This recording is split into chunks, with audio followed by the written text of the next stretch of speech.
मेहता का उल्टा चश्मा।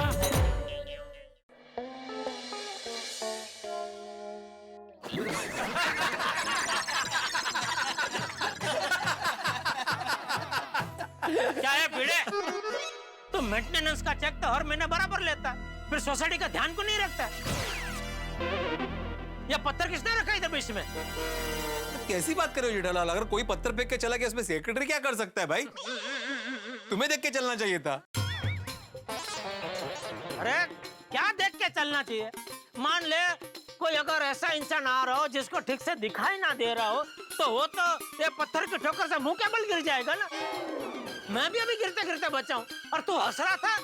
जेठालाल, हम में से किसी ने नहीं देखा कि तुम्हें ठोकर लगी है। ये पोपट ने जो किस्सा सुनाया था उसमें हम लोग हंस रहे थे भाई। चल चल झूठ मत बोल। अरे नहीं नहीं जेठालाल, भिड़े बिल्कुल झूठ नहीं बोल रहा है, वरना तुम ठोकर खाओ और मैं हंसूं।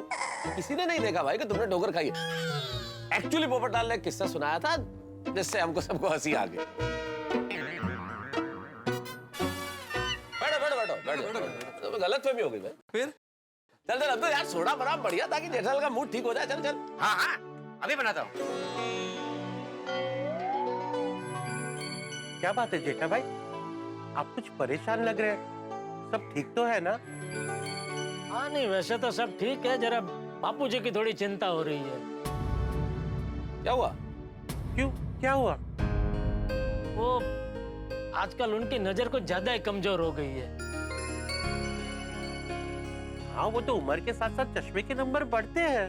नहीं वो तो बराबर है, लेकिन आजकल उनको बिना चश्मे के देखने में कुछ ज्यादा ही तकलीफ हो रही है।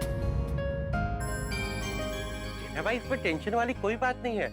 उम्र ज्यादा होने पर कुछ समस्याएं होती है, किसी की नजर कमजोर हो जाती है, किसी को सुनना कम हो जाता है। इसीलिए तो कहते हैं कि यंग एज में अच्छा खाना पीना, अच्छे से कसरत करनी चाहिए, तभी तो ज्यादा उम्र तक हम फिट रह सकते हैं। सुना जेठालाल, डॉक्टर आदि एकदम करेक्ट बोल रहा है। तुम एक्सरसाइज नहीं करते हो, एक्सरसाइज किया करो, नहीं तो तुम्हारा भी नजर बहुत जल्दी कमजोर हो जाएगा। अरे आप मुझे क्या बोल रहे हैं यार भाई? आप अपनी आंख में झांक के देखिए, चश्मा आप पहनते हैं, मैं नहीं, वो भी बिलोरी कांच के चश्मे। कौन सा कांच? बिलोरी कांच मतलब वो मैग्नीफाइंग ग्लास में जो कांच यूज होता है ना, उस कांच की बात कर रहा है जेठालाल। क्या मेरा चश्मा मैग्नीफाइंग ग्लास है? हाँ एक मिनट यार, मेहता साहब प्लीज आप बीच में मत बोलिए। और तुम चुप रहो जेठालाल, एक मिनट। अरे मेहता साहब कम से कम आप तो मुझे मत डांटिए, अभी घर से बापूजी की डांट खा के ही आ रहा हूँ। क्या हुआ, बापूजी ने क्यों डांटा? अरे कुछ नहीं, वो बातों बातों में बापूजी के सामने मैं अपनी एक पुरानी शरारत के बारे में बोल पड़ा। कौन सी पुरानी शरारत जेठा? अरे कुछ नहीं छोटी, हो क्या बचपन में मैं बापूजी को ऐसे बोल के निकलता था घर से कि मेरा एक दोस्त था चिमन, कि मैं चिमन के घर पे पढ़ाई करने जा रहा हूँ। अच्छा, फिर मैं और चिमन पढ़ाई करते नहीं थे, ऐसे ही पूरे गांव में घूमते रहते थे। अरे जेठा भरा, वो बचपन में तुम ऐसी मस्तियां करते थे? आपकी शक्ल देख के लगता नहीं कि आप बचपन में इतने शरारती रहे होंगे। डॉक्टर आदि, शक्ल से किसी को जज नहीं करना चाहिए। बहुत सारे लोग ऐसे होते हैं कि शक्ल से तो भोले लगते हैं लेकिन क्रिमिनल होते हैं।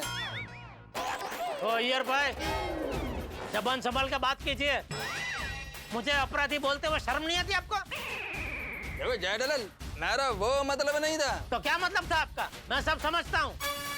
वैसे पता है, आप शक्ल से सर्कस के रिटायर्ड बंदर जैसा दिखते हैं, लेकिन मैंने बोला कभी आपको? तो तुमने मेरे को बंदर बोला? Sorry sorry sorry sorry sorry, आपको बंदर बोल के मैंने बंदरों का अपमान कर दिया।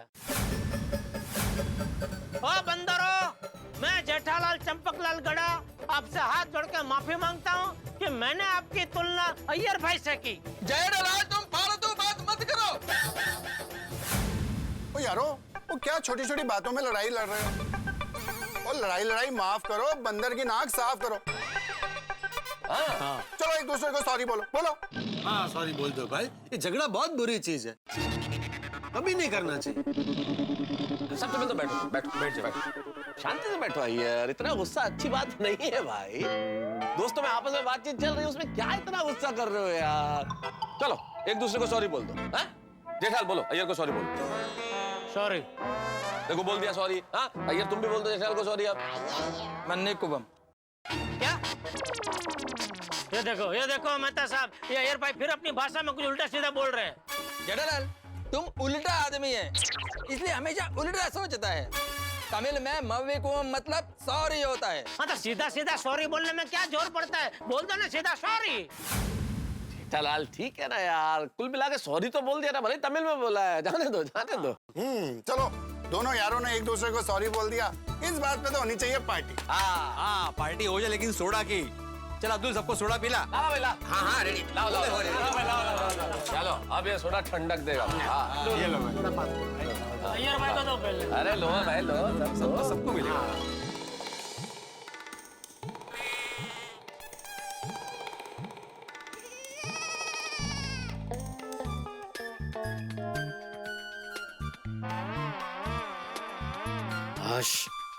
सो गए। सॉरी बापूजी, मैं आपका चश्मा आज घर पे ही भूल गया, लेकिन कल मैं पक्का आपका चश्मा बनवा के लेके आऊंगा। Good night. अरे तो सो ही गए।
क्या हुआ भागा?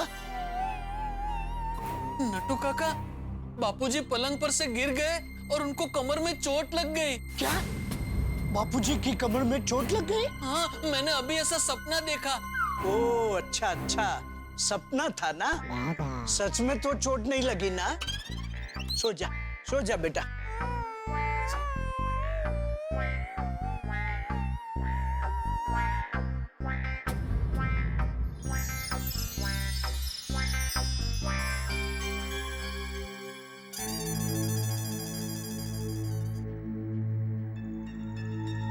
बाका, बाका, बाका, उठ उठ। क्या हुआ? पहले ये बता कि आज कौन सी रात है? शनिवार की रात। शनिवार की रात तो है, लेकिन आज पूनम की रात भी है। नट्टू काका, मैं बावरी जी के अलावा और किसी लड़की को नहीं जानता, चाहे वो पूनम हो, शबनम हो या कोई भी हो। अरे पूनम यानी लड़की नहीं, फुल मून वाली रात, पूनम की रात। याद है एक बार तूने पूनम की रात को सपने में देखा था? क्या देखा था? यही कि मुझे बहुत चोट लग गई, और दूसरे दिन सच में मुझे चोट लग गई थी। उसे चोट लगना नहीं, मार लगना कहते हैं। आप दर्शन करने के बाद किसी और के चप्पल पहन के जा रहे थे, तो लोगों ने आपको चप्पल चोर समझ के बहुत मारा था। हाँ हाँ बागा, लोगों ने मुझे मारा था, लेकिन सच में चोट तो लगी थी ना। और एक बार पूनम की रात को तूने सपना देखा था कि दुकान की चाबी गुम हो जाएगी, और सच में दुकान की चाबी गुम हो गई थी। वो सपना बहुत मस्त था नट्टू काका। दूसरे दिन हमें दुकान में से छुट्टी मिल गई थी और मैं पूरा दिन बावरी जी के साथ जू चौपाटी घूमने गया था। हाँ बागा, मतलब पूनम की रात को तू जो सपना देखता है वो सच होता है। और अगर तेरा ये सपना सच हो गया तो बापूजी की कमर में चोट लग जाएगी। ये तो बहुत गलत हो जाएगा। नट्टू काका, गलत तो हो जाएगा। अरे भागा, तू सोच क्या रहा है? जल्दी सेठ जी को फोन लगा, अपना सपना बता दे ताकि बापूजी का वो ध्यान रख सके। नट्टू काका, रात को 2 बजे सेठ जी को फोन करूंगा तो वो गुस्सा करेंगे। अरे मगर बापूजी को कुछ हो गया तो? बापूजी का ध्यान रखना पड़ेगा, हमें उन्हें गिरने से बचाना पड़ेगा ना। बराबर है नट्टू काका, मैं अभी सेठ जी को फोन करता हूँ।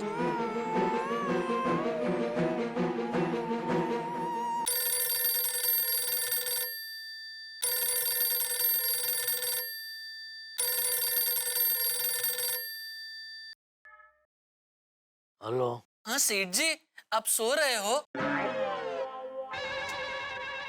नहीं, ठंडे पानी से नहा रहा हूँ।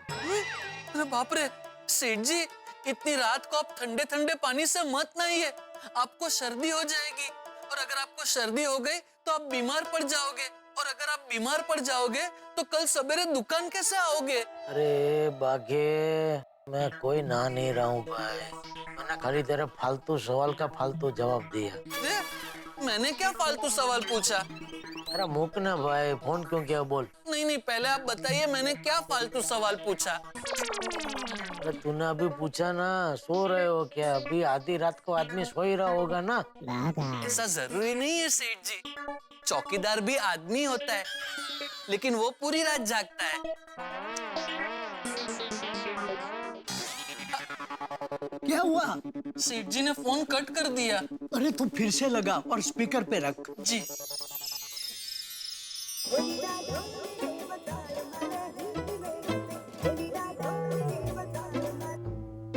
देख बागा, मुझे तेरी फालतू की बातें नहीं सुननी है, कुछ काम की बात है तो बोल, वरना फोन रख दे चल। सेठ जी, मैंने काम की बात बताने के लिए ही फोन किया है। मैंने अभी बहुत बुरा सपना देखा। बापूजी पलंग पर से गिर गए और उनकी कमर में चोट लगी है। किसके बापूजी? आपके बापूजी।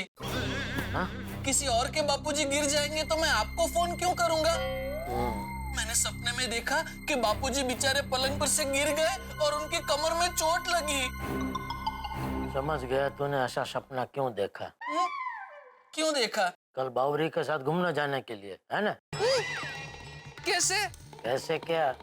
तूने सोचा होगा मैं सेठ जी को ऐसे सपने के बारे में बात करूंगा तो सेठ जी को चिंता होगी, इसलिए वो तुरंत सोते हुए बापूजी के बाजू में जाकर बैठ जाएंगे, और सुबह जब तक बापूजी जागेंगे नहीं तब तक बापूजी के पास में ही बैठे रहेंगे। अरे तो पूरी रात जागने की वजह से सेठ जी कल दुकान नहीं आ पाएंगे, और सेठ जी दुकान नहीं आएंगे तो मुझे बावरी जी के साथ बाहर घूमने जाने का मस्त मौका मिल जाएगा, है ना? अरे सेठ जी, आप क्या बोल रहे हैं? मैंने सच में अभी अभी ऐसा सपना देखा। मुझे बापूजी की बहुत चिंता हुई, इसलिए मैंने आपको फोन किया। हाँ भाई, तूने सपना ही देखा ना, मैं ऐसे सपने में नहीं मानता भाई। चल सो जा चल। नहीं नहीं सेठ जी, मानिए। कौन? नटवरलाल प्रभाशंकर उंढाई वाला, आपका प्रिय नटू काका। नटू काका? सेठ जी मेरी बात सुनिए, बाघा के सपने को नजरअंदाज मत कीजिए, क्योंकि आज पूनम की रात है। कौन पूनम? अरे पूनम, पूनम, अमास पूनम, फुल मून वाली रात पूनम। तो उसका क्या है? सेठ जी, आज पूनम की रात है, और पूनम की रात को बाघा जो सपना देखता है वो सच होता है। सिर्फ आज की रात संभालना है, फिर चिंता की कोई बात नहीं। अरे नटू काका, मैं सब चीजों में नहीं मानता भाई, अभी सो और सोने दो। मगर सुनिए सेठ जी, रख दिया। नटू काका, ये सेठ जी तो मान ही नहीं रहे हैं। अब बापूजी का क्या होगा? अब हम क्या कर सकते हैं बाघा? हमने सेठ जी को फोन तो किया, मगर सेठ जी कहते हैं कि मैं इन सब चीजों में नहीं मानता। बाघा, मैं तो चद्दर उड़ के सो जाता हूँ, तू भी सो जा। बराबर है, हमने तो हमारा काम कर दिया, आगे जैसी जिसकी सोच।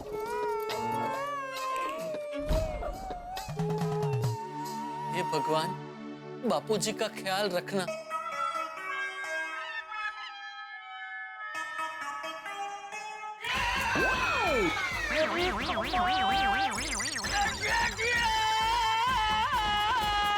बापूजी! वो सपना था, लेकिन ये क्या? बाघा वाला सेम टू सेम सपना मुझे भी आया। कहीं ये सपना सच तो नहीं होने वाला? बापूजी!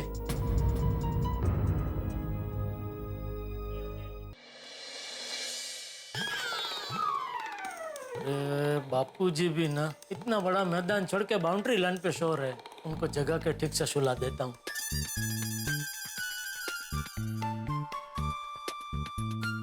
बापूजी,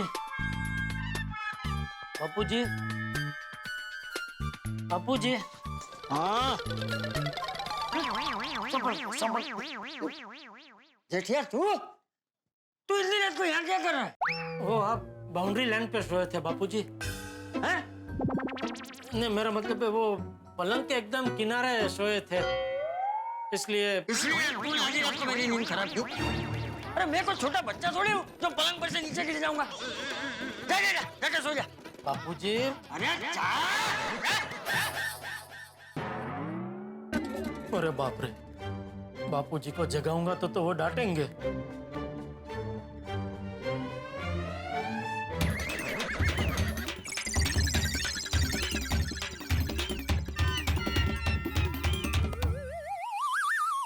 रात भर तो ऐसे खड़ा नहीं रह सकता मैं, क्या करूं?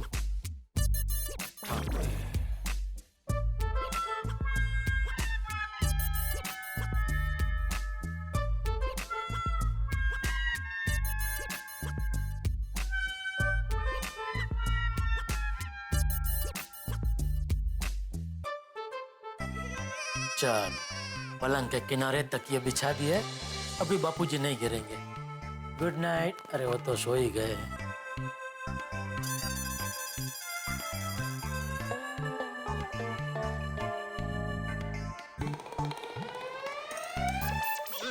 अरे बापूजी तो तकिया गिरा के फिर से बाउंड्री लाइन पे आ गए। क्या काम करता हूँ, पलंग के बाजू में गद्दा बिछा देता हूँ, गिरे भी तो भी लगे नहीं।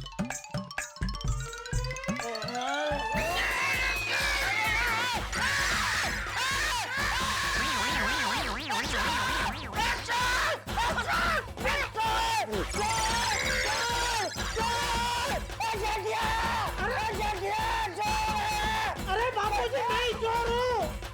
अरे बाबू चोर नहीं हूँ।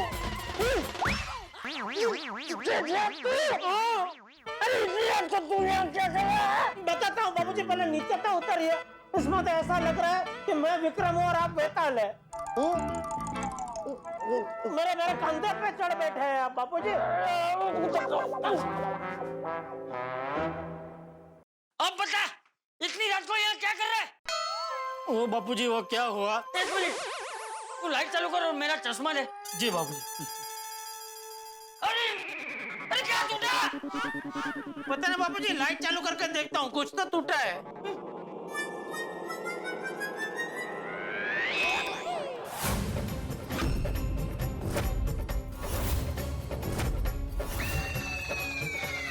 क्या टूटा? बोल क्या टूटा?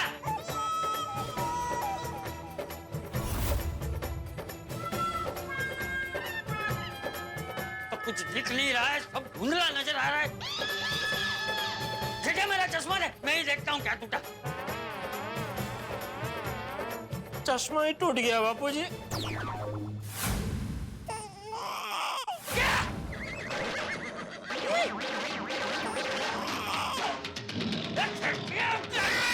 बाबूजी नीचे चश्मा है आपका। वो तो तोड़ दिया तूने। लेकिन नहीं, उसका कांच है ना, वो लग सकता है ना पैर में, थोड़ा पीछे।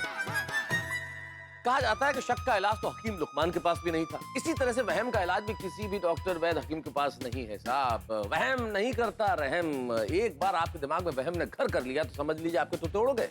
जिस तरह से जेठालाल के तोते अभी हुए भाई, भागा के सपने की वजह से उसे वहम हो गया कि चाचा जी गिरने वाले। तब चाचा जी तो नहीं गिरे, लेकिन चाचा जी का चश्मा गिर के टूट गया, और चश्मा गिर के टूटा है जेठालाल की वजह से। अब बड़ी परेशानी आने वाली है। कहते हैं कि जो औलाद होती है वो बुढ़ापे में आपकी लाठी का काम करती है, लेकिन यहाँ तो औलाद ने पिताजी की लाठी ही तोड़ दी। लाठी मतलब भाई वो चश्मा, क्योंकि चश्मे के बिना चाचा जी को लगभग नजर नहीं आता, और वो ही चश्मा अगर टूट जाए तो सोचिए कितनी बड़ी परेशानी होगी। अब देखने वाली बात यह है कि क्या होता है आगे। परेशानी जेठालाल का हाल किस तरह से खराब करती है, लेकिन आप चिंता मत कीजिए, यहाँ वो जितने परेशान होंगे वहां आप उतना हंसेंगे। क्या होता है इस कहानी में आगे जानने के लिए देखते रहिए तारक मेहता का उल्टा चश्मा। देखते रहिए, हंसते रहिए।